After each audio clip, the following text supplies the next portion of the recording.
I'm delighted to take this opportunity to pay tribute to family businesses, recognising their role as the cornerstone of local communities right the way across the UK. We all know the impact that COVID-19 has had on this sector and the resolve and the determination that they've shown in innovating and adapting to the challenges of the pandemic. Family Business Week 2021 is a real opportunity to show our continued support and encourage our local communities to do so as well.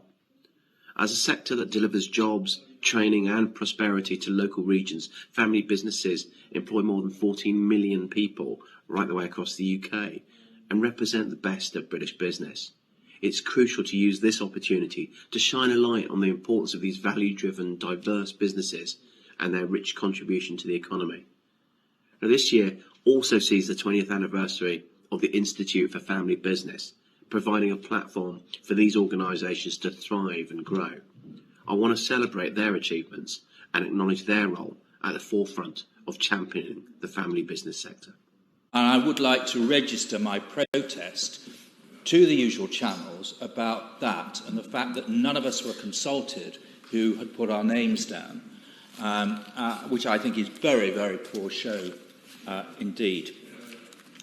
My Lords, my primary interest concerns the Government's decision to establish this £1.5 billion fund to support further release from business rates in the 21-22 financial year for those businesses that have not received business rates relief.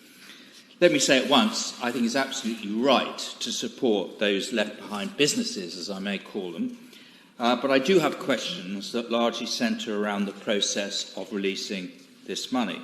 Now, the businesses that these are aimed at are arguably some of the most in need, and yet are having to wait much longer than is acceptable to have a chance of receiving any of this money. In March, the Government announced the fund and, to quote, said, "This is the fastest and fairest way to support businesses outside the retail, hospitality and leisure sectors who've been adversely affected by the pandemic." But here we are, my Lords, in mid-November, 9 months on, and still not a single business has received any money. Now, to give one example of the real-world impact of not releasing these funds any sooner, and I particularly want to focus on the body representing the English language schools sector, English UK, who've informed me that in the last month alone, no less than 5 English language schools have been forced to close, largely because they're excluded from business rates relief. Indeed, 38 English language schools have closed since the pandemic started, 15% of that trade body's membership. It's hardly surprising. Some schools had to pay £300,000 in business rates over the last 2 financial years, with virtually 0 customers. So, my Lords, the need for speed is very apparent. But there is a big problem in that the guidance to local authorities over the distribution of the monies is still awaited. Many businesses do not know whether they'll qualify for the fund, given the criteria, as I understand it, has not yet been published. We just have to go on the March statement that the £1.5 billion pot will be distributed according to official data on the impacts of the pandemic on different sectors, ensuring an even more proportionate allocation of support across England based on the economic impacts of COVID and not on estimates of the impact on a property's value. The trouble is, my Lords, as I've already said, there is a real risk that many businesses will not survive long enough to make any benefit from it. And, my Lords, we don't have the guidance. My understanding is the Government's intention is the guidance will not come until the bill has at least received royal assent. But, my Lord, surely, given the urgency of the situation, the draft guidance could be issued so that local authorities can begin to prepare their schemes. My Lords, how long are businesses going to have to wait to get this relief? Of course, my Lords, there are some details to be. I understand that the guidance has to be prepared carefully. There are matters to be enunciated through that guidance, but the policy announcement was made in March. 9 months later, my lords, we're still waiting to know what the criteria is for the distribution of these funds. I also would like to ask the Minister this.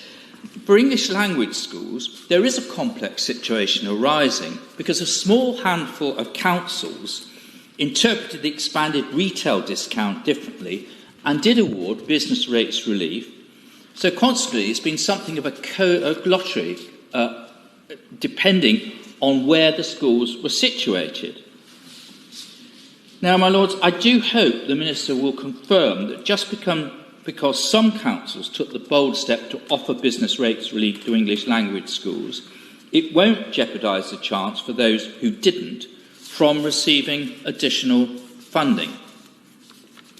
My lords, let me say that obviously I welcome the government's existing pandemic support for businesses via the expanded retail discount focused on helping business in retail, leisure and hospitality.